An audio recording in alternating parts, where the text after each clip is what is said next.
Thermal stress को अगर हमें समझना है तो उससे पहले एक कंडीशन को समझना पड़ेगा।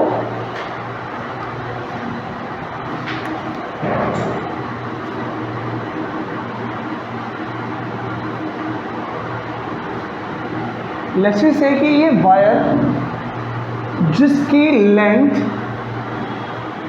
L है और इसका क्रॉस सेक्शन एरिया जो ये वाला एरिया है, लेट्स से ये A है। बैठो अभी आ रहे हैं, कोई नहीं कोई नहीं। तो लेंथ L, इसका cross section area A। Now अगर हम इसको एक लोड लगाकर नीचे की तरफ इसको खींचते हैं तो इसमें क्या चेंज आएगा? इसकी लेंथ थोड़ी सी इंक्रीज हो जाएगी। यस अच्छा, जो इसकी लेंथ में इंक्रीज आया, लेट्स बी से कि वो डेल्टा L है।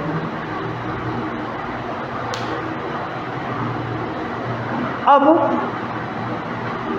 ये जो चेंज आने के बाद इसकी नई शेप हो गई, वो न्यू शेप कुछ ये आ गई।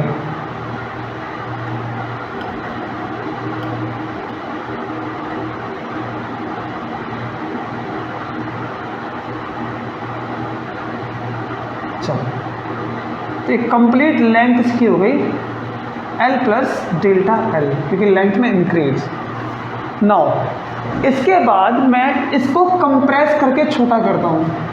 अगर मैं इसको ऐसे ऊपर की तरफ एक फोर्स लगाता हूं तो ये लेंथ में छोटी हो जाएगी और ये कंप्रेस हो जाएगी। नाउ अब इसके साथ क्या होगा? इसकी नई लेंथ एक बार और आ जाएगी और वो हो जाएगी इतनी। ये इसकी लेंथ में कितना चेंज आया? तो आंसर है डेल्टा L का चेंज। कहां से कहां पर? तो जब इसकी लेंथ डिक्रीज हो के यहां तक आ जाएगी तो डेल्टा L हमने कम कर दिया। कम किया तो कितनी हो जाएगी? L प्लस डेल्टा L पहले थी, ठीक। अब हमने इसमें कुछ कम कर दिया तो उसकी लेंथ बची कितनी? तो आंसर है L, ठीक।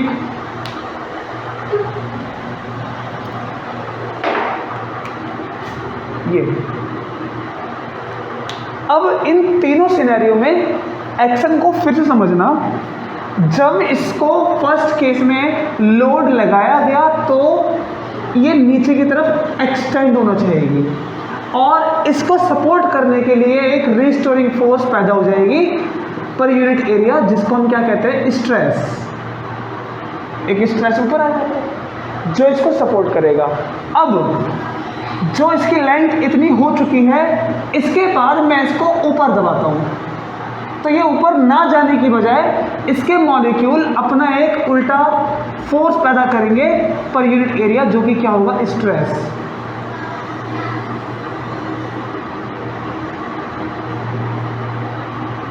तो क्या समझ में आया?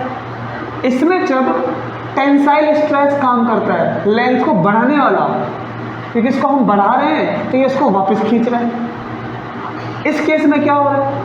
इस केस में हम इसको कंप्रेस करते हैं, इसको ऊपर कंप्रेस करेंगे, इसके मॉलिक्यूल चाहेंगे कि अब ये कंप्रेस मत हो और इसको नीचे की तरफ मॉलिक्यूल से वापस खींचेंगे ताकि ये ऊपर ना जाए। तो इसमें एक स्ट्रेस डेवलप हो जाएगा। हम इस केस में क्या कर रहे हैं? इसको कंप्रेस कर रहे हैं। जो स्ट्रेस डेवलप होगा उसका नाम क्या? Compressive stress. अच्छा, फिर ये मटेरियल ऐसा आ जाएगा कंप्रेस होने के बाद। अब इसी सिनेरियो को हम ऐसे समझेंगे कि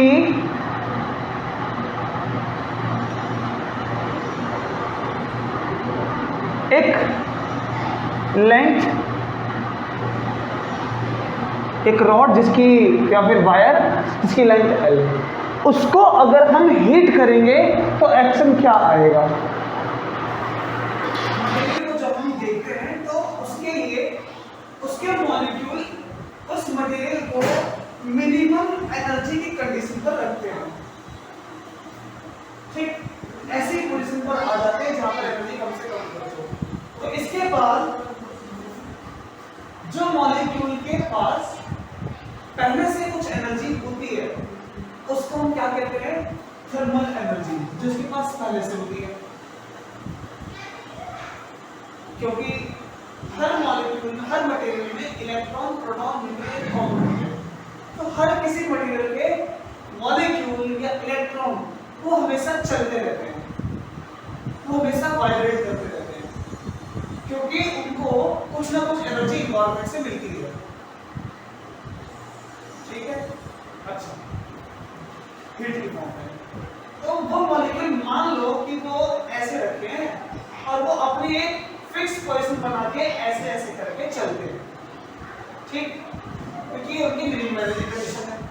अगर हम इन मॉलिक्यूल को एनर्जी प्रोवाइड कराएं तो इनका चलना तेज हो जाएगा और चल के टकरा के टूट सकते हैं।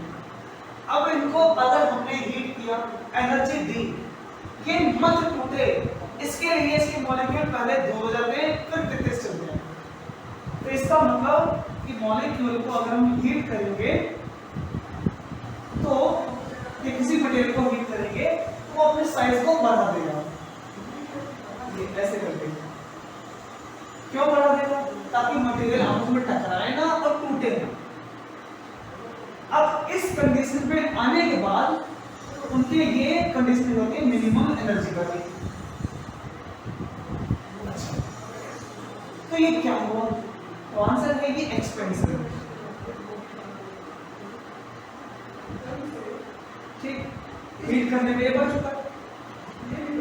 अब कितनी हीट देने पे कितना बढ़ा है, इस बात को यहां समझो।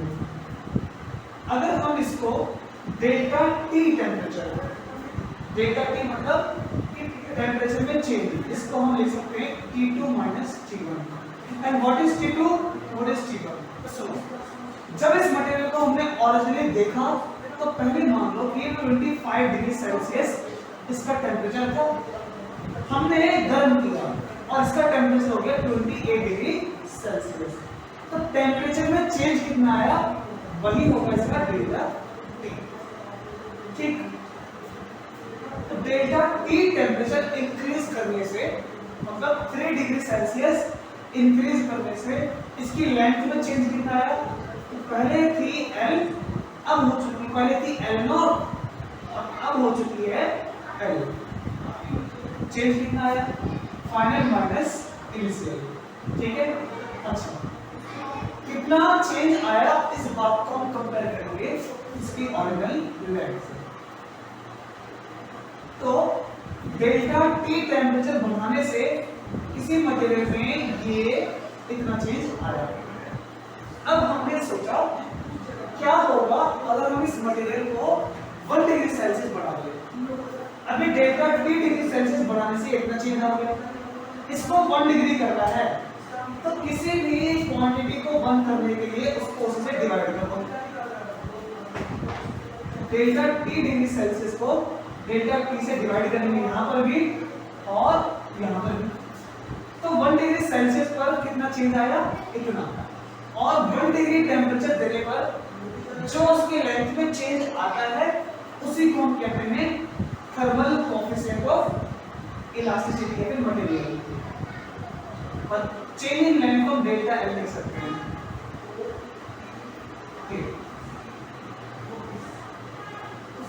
अच्छा, तो ये अल्फा को ये भी लिखेंगे कि alpha is linear coefficient of thermal expansion. इसका क्या मतलब? और ये कांस्टेंट है। इसका ये मतलब है कि हमने अलग अलग मटेरियल को टेस्ट किया कि उसमें 1 डिग्री टेम्परेचर देने पे कितना लेंथ में चेंज आता है, और इससे पता लगा कि मटेरियल हमेशा 1 डिग्री पे इतना ही एक्सपेंड करेगा। तो हर मटेरियल के लिए अलग अलग ही सेट कर दिया हमने, इसीलिए हर मटेरियल के लिए वैल्यू अलग अलग होती है। ये कांस्टेंट है, एक तरह से नंबर। ठीक है? अब जो चेंज लेंथ में आया डेल्टा एल, वो कितना हो जाएगा? ये हो जाएगा alpha L not delta T. Alpha L not delta T. L not क्या है? Original length. डेल्टा टी क्या है? Change in temperature. हम टेम्परेचर बढ़ा भी सकते हैं और घटा भी सकते हैं। अच्छा, फिर से कोई मटेरियल जिसकी लेंथ ये है, इसका टेम्परेचर कम करेंगे तो क्या होगा? इस नॉर्मल टेम्परेचर पर जो मटेरियल की लेंथ ये है, इसके मॉलिक्यूल ऐसे चलते हैं। हमने इसके इलेक्ट्रॉन की एनर्जी और ले ली, मॉलिक्यूल की एनर्जी निकाल ली।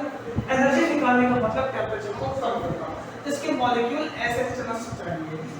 जब ऐसे चलना चाहेंगे ये तो चाहते हैं कि पहले क्या पास आ जाए, क्योंकि दूर रहे तो ऐसे ऐसे चलते हैं ताकि टकराए ना। एनर्जी कम कर दी तो ऐसे चलने की नीड नहीं है, तो ये ऐसे चलेगा तो पहले पास आ जाए तो पहले चलो तो मिनिमम एनर्जी कर ली। इसका मतलब कि मॉलिक्यूल अपने आप को कॉन्ट्रैक्ट कर रहे हो, जरूरत पड़ने पर एक्सपेंड कर रहे हो। नीड क्या है? Minimum energy condition. तो इसका मतलब कि टेम्परेचर बढ़ाने से लेंथ में एक्सपेंशन आएगा, टेम्परेचर कम करने से कॉन्ट्रैक्शन आएगा। और ये चीज क्या है? Change in length. अगर मैं आपसे पूछूं व्हाट इज स्ट्रेन, तो स्ट्रेन क्या होता है? तो आंसर है कि ओरिजिनल डायमेंशन या फिर चेंजिंग डायमेंशन अपॉन में ओरिजिनल डायमेंशन। तो इसकी डायमेंशन में चेंज मतलब लेंथ में चेंज कितना है? Delta L. ओरिजिनल लेंथ कितनी है इसकी? L not. तो स्ट्रेन कितना हो जाएगा? ये निकाल के देखना, alpha L not delta T L not, ये दोनों कैंसिल आउट। तो स्ट्रेन कितना आया? Alpha delta T. This is strain. और यहां पर ये जो है अल्फा, ये हीट का एक्सपेंशन है, थर्मल एक्सपेंशन, इसलिए हम इसको एक नया नाम देंगे और इसको कहेंगे हम उससे थर्मल स्ट्रेन। Thermal strain. तो फिर से थर्मल स्ट्रेन क्या होता है? तो आंसर है कि जब हम किसी मटेरियल को 1 डिग्री सेल्सियस उसका टेम्परेचर राइज करें या फिर delta T degree Celsius rise करें, तो जो उसकी डायमेंशन में चेंज आएगा वो चेंज कहलाएगा थर्मल स्ट्रेन। ठीक। अच्छा, अब यहां से समझेगा, जैसे आप हमने इस मटेरियल को खींचा और ये बढ़ गया, फिर इसको वापस ले जा रहे हैं तो फिर से स्ट्रेस डेवलप होगा इसके अंदर। अच्छा, क्या हुआ एक्शन? जब उसको नीचे की तरफ खींचते हैं तो मटेरियल को ऊपर ले जाएंगे ताकि ये चेंज ना आए। जब ये बढ़ चुका है, ऊपर दबाना चाहते हैं तो मॉलिक्यूल्स को नीचे लेकर आएंगे ताकि चेंज ना आए, मतलब वो स्ट्रेस डेवलप करेंगे इसके अपोजिट। इस सिनेरियो को अलग कर दो।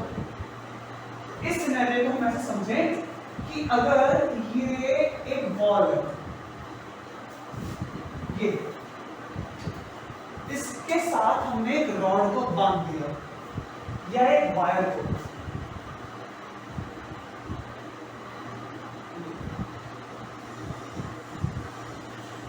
इसकी length L not, area A, ठीक। अच्छा, अब ये जो रॉड है इस दीवार की वजह से, ये जो वॉल है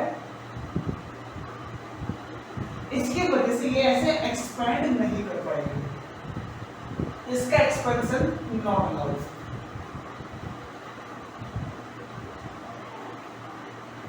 एक्सपेंशन इज नॉट अलाउड। अच्छा, अब अगर हम इसको हीट करें तो क्या होगा? हीट करने पे एक्सपेंशन आता है, लेकिन मैंने ये आने नहीं दिया। मैंने क्या किया? इस वॉल ने क्या किया? चलो वापस, इस वॉल ने इस रॉड को ऐसे दबा के रखा। एक्शन क्या हो रहा है? इसको हीट करने पे मटेरियल एक्सपेंड होना चाहता है, बट एक्सपेंशन हमने इसको नहीं करने दिया। कहने का मतलब कि एक तरफ से हीट करने पे रॉड ऐसे बाहर खींच लिया, लेकिन हम इसको दबा के रखा। इसका ये मतलब अगर हम उसको ऐसे दबा के रखते हैं और वो एक्सपेंड करना चाहती है, उसमें क्या डेवलप हो रहा है?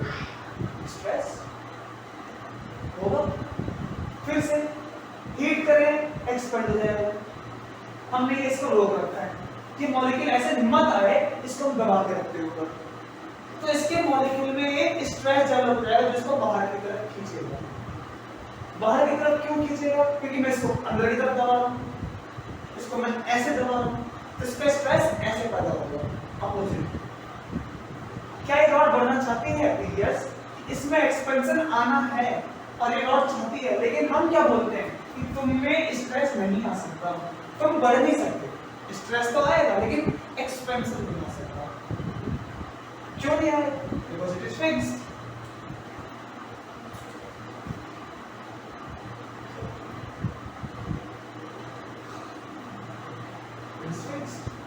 तो ये दोनों एंड से फिक्स है। क्या हो रहा है?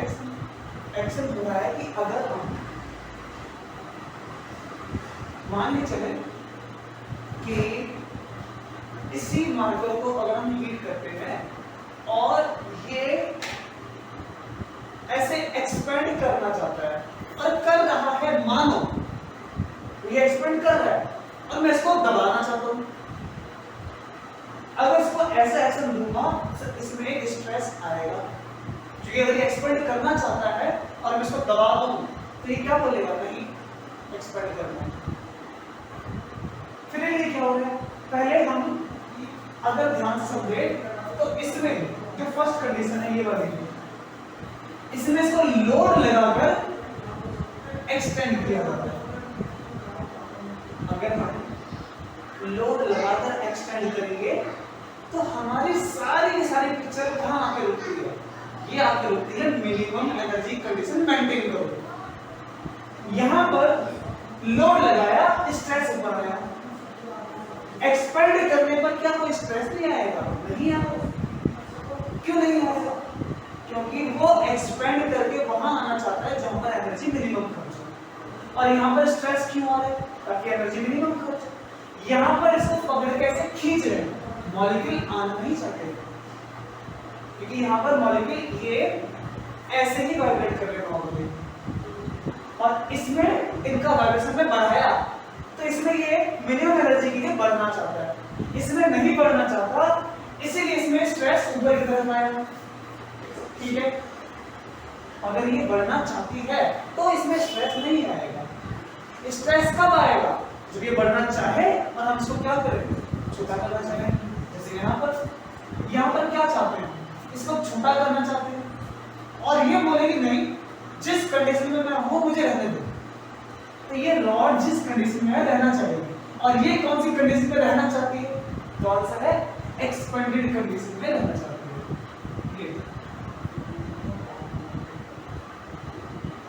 ये एक्सपेंडेड कंडीशन में रहना चाहती है और मैं इसको कॉन्ट्रैक्ट करना चाहता हूं। तो ऐसे केस में क्या होगा? ये ऐसे जाना चाहती है, मैं इसको ऐसे दबा रहा हूं, तो इसमें ऐसे दबाने का जो मेरी फोर्स है ये बोलेगी नहीं चाहिए, मुझे मॉलिक्यूल को एक्सटेंड होना है, क्योंकि वहां पर भी मिनिमम एनर्जी खर्च होती है ना? तो समझ में आया कि इसमें एक स्ट्रेस तो आएगा। अच्छा, अब जो स्ट्रेस इसमें डेवलप हुआ वो किस वजह से हुआ? इसको हीट करने पर, इसको हीट किया तो विदाउट फीलिंग, बिना स्ट्रेस के बनना चाहती है, लेकिन मैंने क्या, रुको, तो अब ये रुकना नहीं चाहिए, इसीलिए मैं ये स्ट्रेस डेवलप करेगी, ताकि जैसे ही मैं बॉल को हटाऊं ये बढ़ जाए।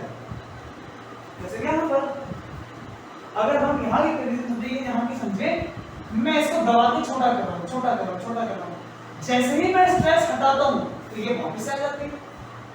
अब वापस क्यों है? क्योंकि इसका स्ट्रेस नीचे, इसमें क्या हो? सेम कंडीशन, ये ऐसे बढ़ना चाहती है, मैंने इसको दबा के रखा है, जैसे ही मैं हटाऊंगा, फ्री करूंगा, ये एक्सपेंड हो जाएगी। क्यों हो जाएगी? इसका स्ट्रेस देखो। तो ये स्ट्रेस जो यहाँ पर डेवलप हुआ, this is thermal stress because of heat. तो ये हीट की वजह से आया, that's why is thermal stress. But इसकी मैथमेटिक्स क्या होती है? तो आसान है, निकाल सकते हैं इसकी मैथमेटिक्स। मैं इसको बता देता हूँ, इसका भी कोई नहीं।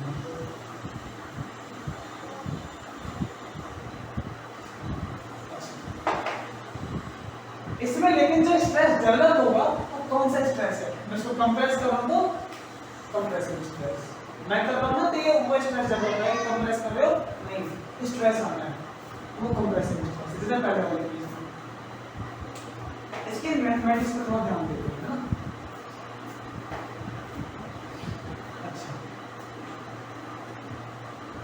कंप्रेसिव स्ट्रेस, कंप्रेस करने वाली फोर्स जो मैं लगा एक्सटर्नल, तो ये फोर्स एक्ट कैसे कर रही है? Per unit area normally. इसलिए इसमें जो मॉड्यूलस ऑफ इलास्टिसिटी होगा वो क्या होगा? गामा। कितना होता है? Stress upon strain.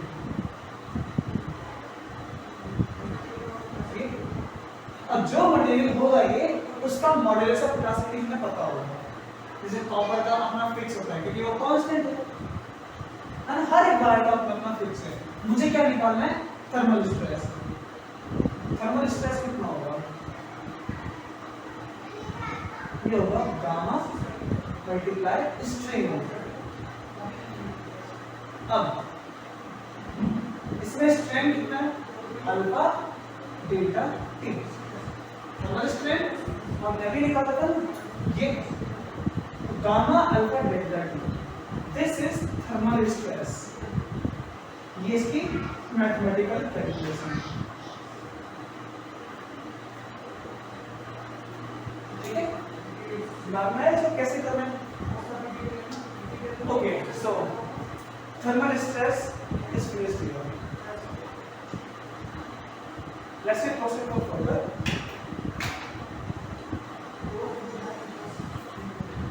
देखिए, पॉइजन रेशियो, ये टॉपिक हमें किस बारे में इन्फॉर्म करता है? तो इसको समझने के लिए ये पिक्टोरियल डायग्राम कर लें।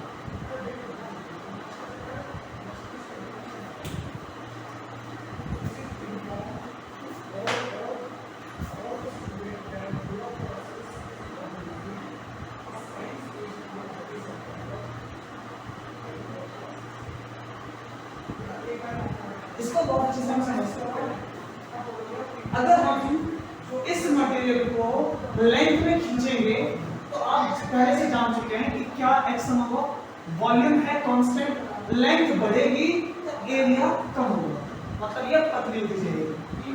इसकी ओरिजिनल रेडियस अभी कितनी है? Capital R. इसको अगर हम खींच देंगे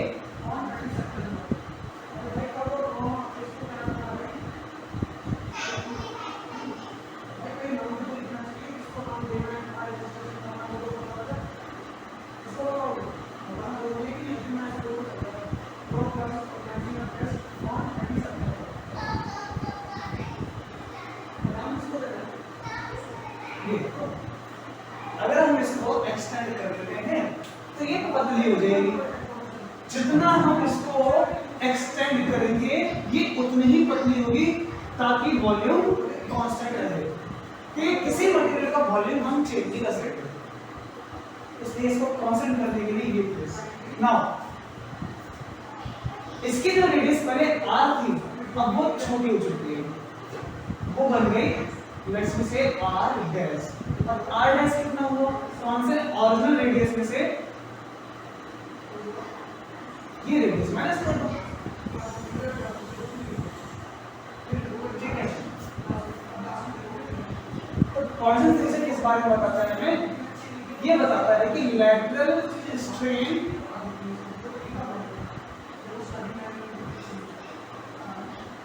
divided by longitudinal strain.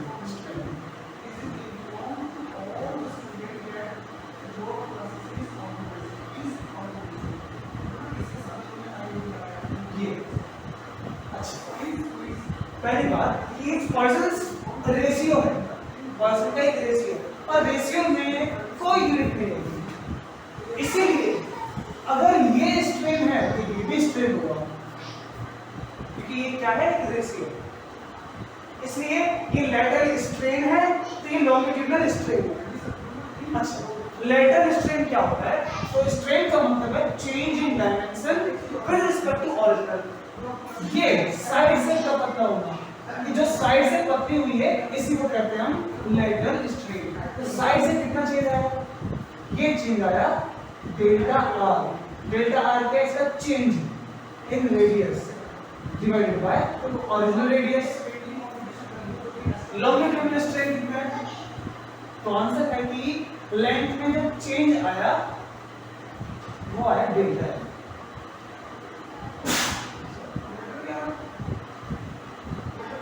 उसकी ओरिजिनल लेंथ कैलकुलेट करेंगे कितना आएगा?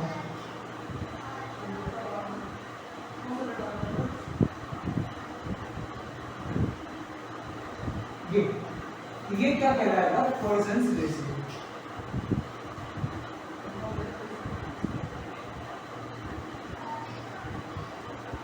ठीक, ये हमारे पास एक छोटा होगा।